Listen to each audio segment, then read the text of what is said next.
some soda bread, but first we need some buttermilk, and I don't have any buttermilk, so let's make some. What makes soda bread rise is the bicarbonate soda reacting with something acidic, in this case buttermilk. So we need 350 ml of buttermilk, so we need 350 ml of milk, and we're going to add to that a tablespoon and a half of white vinegar, or you can use lemon juice. So let's chuck that in, and then you just mix it together, and then you leave it 5 minutes, and it should thicken up and become buttermilk. So Binging with Babish fans are going to tiny whisk that together.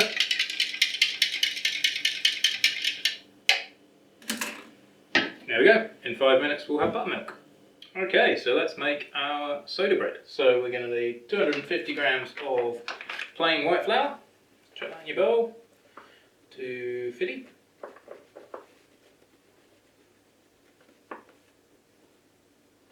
And same again of wholemeal plain flour.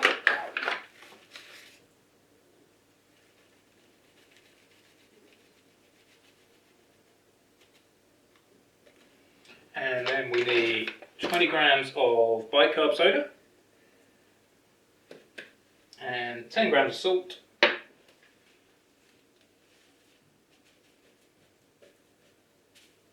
which has gone quite clumpy in the Queensland humidity. Cool.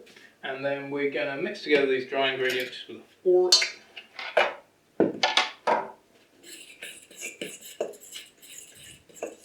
Lovely stuff.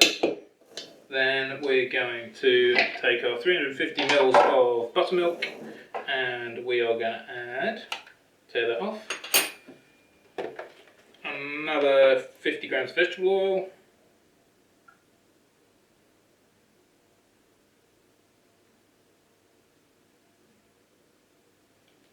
and we are going to add 30 grams of golden syrup or treacle if you've got it.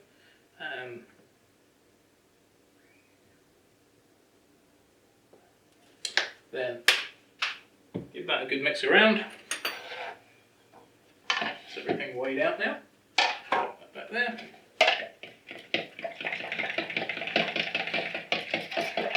Just until you've mixed the treacle or golden syrup in. Good stuff. And just goes in your bowl with your flour. Got most of the golden syrup out, I guess. And it's going to be a little bit messy at the start, so we're going to use a wooden spoon. And we're just going to mix our wet ingredients in with our dry ingredients until it just about starts coming together. You don't want to overwork it, otherwise your soda bread will be tough and unpleasant. Just about there now. Okay. Wipe the hands. Dough back in the bowl. And then it's going to be quite sticky. So just one hand on the outside of the bowl and just kind of trying to gather it together just until it starts forming a ball. Just about there. You really don't need to do much to this. It's probably good enough. Rescue all its friends. Super sticky. Blip, blip, blip, blip. Ooh. Should have used a better scraper. Probably use this actually to get the last bits out. It's a bit more like a cake batter. Not really after developing gluten at all per se. So chuck that in there. Chuck that in there. Then we're going to need a decent amount of flour on top.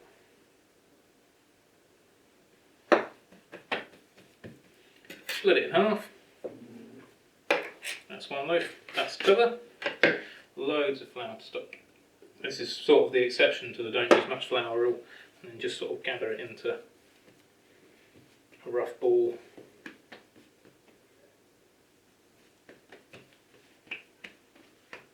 It's not precise science, loads of flour. super sticky.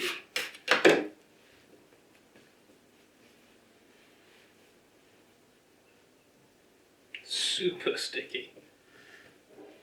So, plenty of flour on our rough dough balls.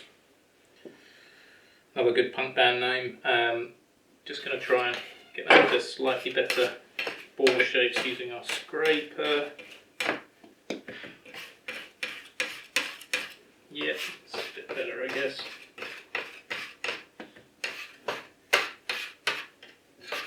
Grand. Lovely stuff. So all we got to do now is stick these fellas in the oven. But first we're going to another dusting of flour, and we're going to slash them with our serrated knife. So we're just going to make a cross on the top of each of them. We're going to cut to about halfway down the dough. So a relatively deep slash for these, much deeper than you do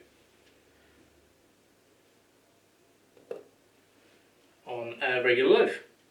So we slashed our loaves, we've got a pizza stone in the oven, it's preheated to 200 degrees, so I'm going to pop that on the hob, pop our loaves on the pizza stone, and we're going to bake them off. So out comes our pizza stone. Shut that up, one loaf, two loaves, and back in the oven.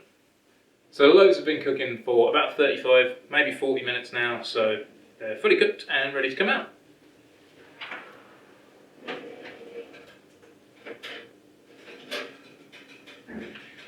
Hot baking stone. So there we go. 2 loaves of soda bread.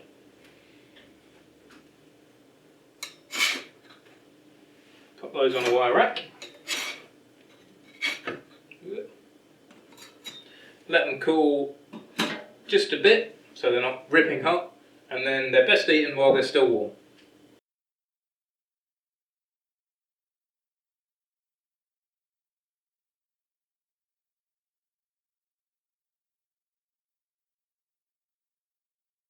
Buttermilk.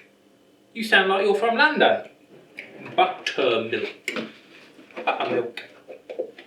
Bottle of water.